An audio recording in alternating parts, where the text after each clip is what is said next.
Oke, jadi saya akan melakukan untuk tindakan kelahiran persalinan normal. Nah, di sini saya akan mulai untuk tindakannya. Di sini saya akan mulai dengan mendengar dan melihat apakah ada tanda atau tanda-tanda dari persalinan untuk kala 2. Nah, di sini untuk tanda-tandanya kita akan melihat ada apakah ibu merasa ada dorongan kuat untuk mengerat, apakah ibu juga ada merasakan regangan yang semakin meningkat pada rektum dan vaginanya, atau apakah ada perineum tampak menonjol dan vulva dan sphincter amni yang membuka. Nah, di sini untuk saya akan memastikan dulu untuk kelengkapan alat persalinannya. Di sini saya akan mengecek apakah ampulnya sudah ada, lalu saya akan patahkan dulu, lalu saya akan juga memasukkan alat suntik ke dalam tempatnya. Oke, di sini alat suntiknya ada. Terus alat suntiknya untuk sekali pakai 2,5 ml. Oke, di sini saya akan memakai selemek plastik.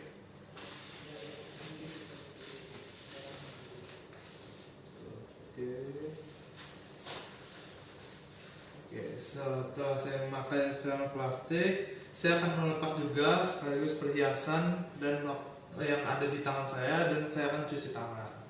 Oke, saya tidak ada memasang perhiasan, lalu saya akan cuci tangan dulu. Oke,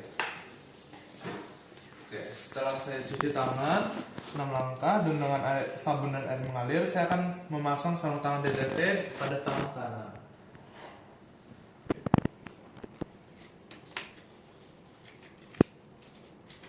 Oke, setelah itu saya akan ambil alat suntik dulu dengan tangan kanan saya, dan saya akan mengambil oksitosinnya. Oke, setelah saya ambil, setelah saya isi 10 ml unit, setelah itu saya akan masukkan lagi kembali ke dalam tempatnya, lalu saya akan mulai untuk membersihkan vulva dan perineum.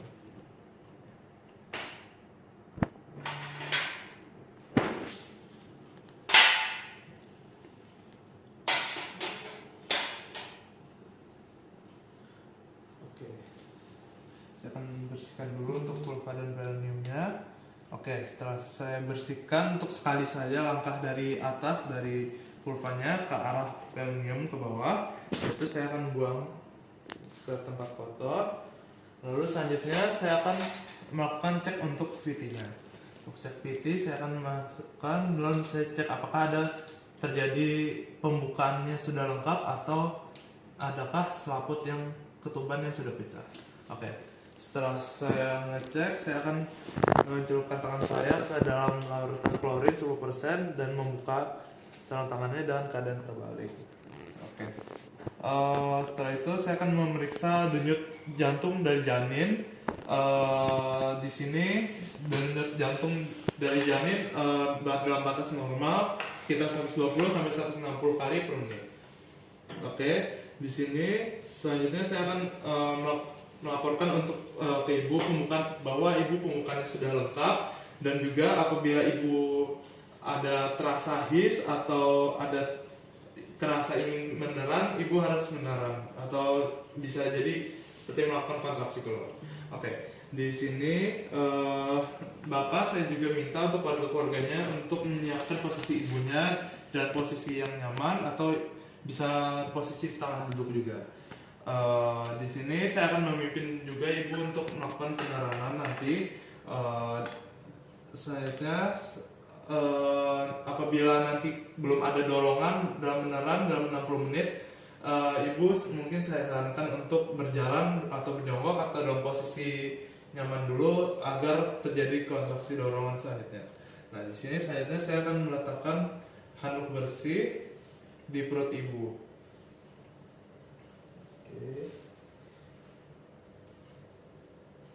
Oke.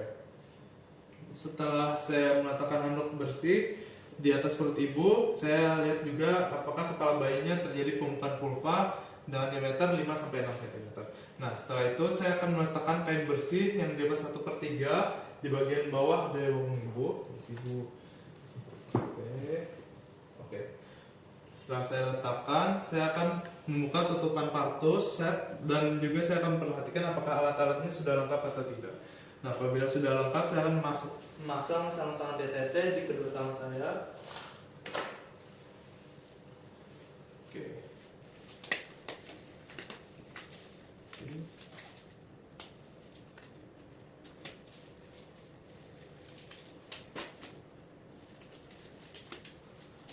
Oke, setelah kepala janin terlihat pada vulva dan diameter 5-6 cm, saya ya seperti tadi memasang handuk bersih untuk mengeringkan janin di perut ibu, lalu memeriksa adanya apakah ada lilitan pada pusat pada leher janin.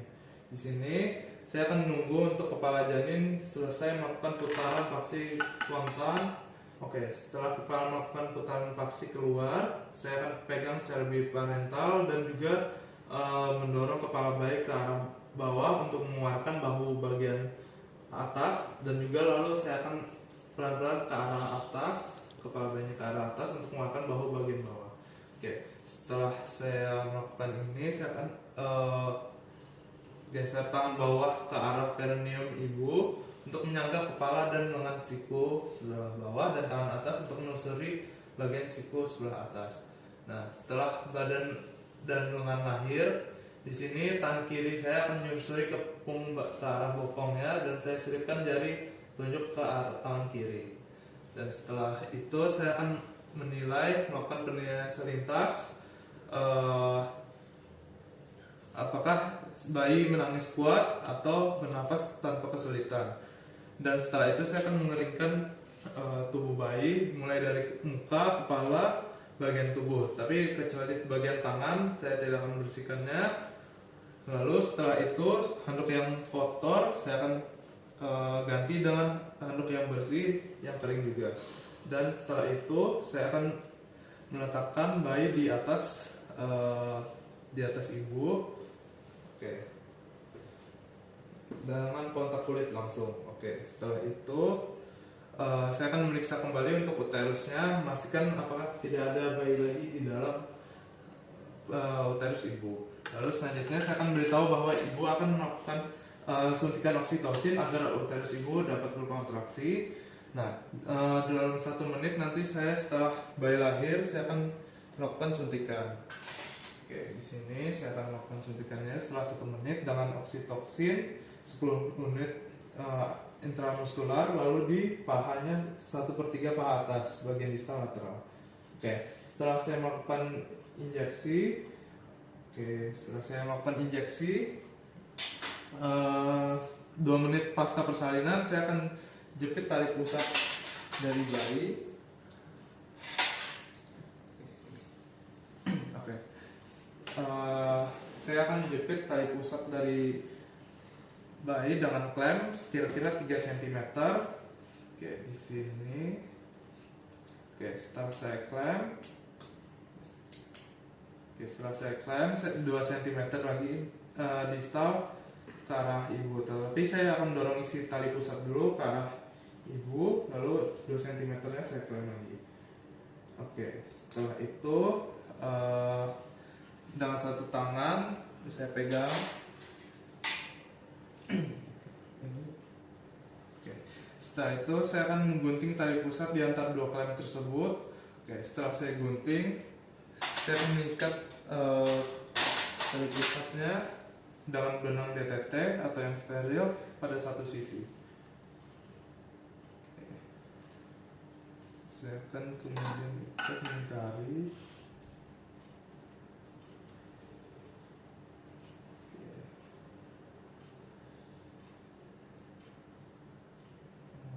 Oke, setelah saya ngikat, saya akan menyelimuti ibu dan bayi dengan kain hangat.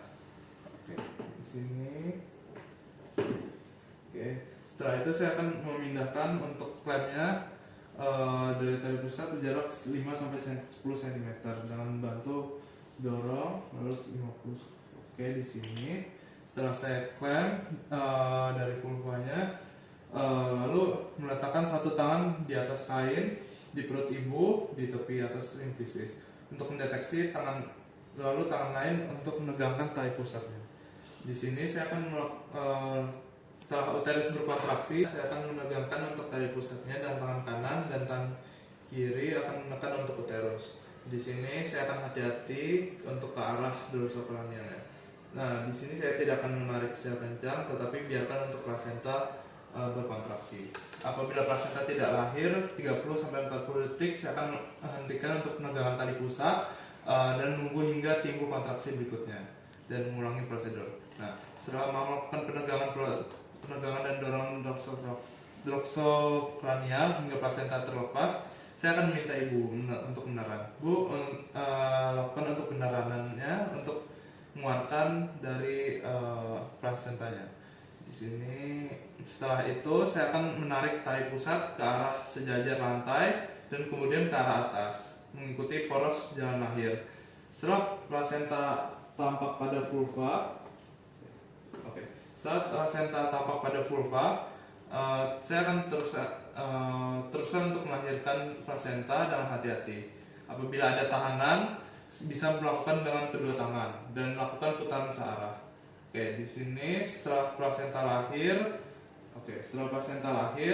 saya akan melakukan untuk massase pada fundus uteri dan menggosok fundus uteri secara sirkular menggunakan 4 palmar jari tangan kiri sehingga kontraksi dari uterus baik. Di sini untuk pemeriksaan bagian maternal atau bagian fetal placenta dengan tangan kanan untuk memastikan bahwa seluruh kotilodon dan sabut ketuban sudah lahir lengkap dan masukkan ke dalam kantong plastik yang tersedia. Setelah itu saya akan mengevaluasi kemudian untuk laserasinya pada vagina dan perineum, melakukan penjahitan bila ada laserasi yang menyebabkan pendarahan. Nah, setelah itu saya akan memastikan juga uterus berkontraksi dengan baik dan tidak terjadi pendarahan juga di pervaginamnya. Lalu saya akan membiarkan untuk bayi tetap melakukan kontraksi kulit ke kulit pada dada ibu paling sedikit 1 jam. Nah, setelah 1 jam saya akan menimbang pengukuran bayi dan berikan mata antibiotik profilaksis dan vitamin K1 sebanyak 1 mg intramuskular di paha kiri anterolateral. Setelah 1 jam pemberian vitamin K1, saya akan berikan suntikan imunisasi hepatitis B di paha kanan anterolateral. Selanjutnya saya akan melanjutkan untuk pemantauan kontraksi dan mencegah pendarahan pervaginam lagi dan mengajarkan ibu keluarga cara untuk massase uterus dan menilai kontraksi. Di sini bapak atau ibu bisa melakukan untuk pemijatan pada uterusnya hingga kembali normal. Nanti dilakukan aja menggunakan palmar 4 jari di bagian atas dari rahim ibu. Selanjutnya saya akan mengevaluasi untuk dan estimasi jumlah kehilangan pada darah, dan selanjutnya saya akan memeriksa untuk nadi ibu dalam keadaan kandung kemih setiap 15 menit selama 1 jam pasca persalinan dan setiap 30 menit selama jam kedua pasca persalinan. Dan selanjutnya saya akan memeriksa kembali untuk bayi untuk memastikan bahwa bayi bernafas dengan baik, lalu menempatkan semua peralatan bekas pakai dan larutan klorin ke dalam tempat dekontaminasi. Di sini saya akan cuci dan bilas peralatan yang dekontaminasi dan buang bahan yang terkontaminasi ke tempat sampah yang sesuai. Setelah itu saya akan bersihkan ibu juga menggunakan air DDT dan bersihkan sisa cairan ketuban dan memastikan ibu merasa nyaman juga. Lalu dekontaminasi juga tempat persalinannya. Setelah itu baru saya bisa cuci tangan, lepas tangan juga. Setelah itu saya cuci tangan. Setelah itu saya akan melengkapi untuk paktografinya. Sekian, terima kasih.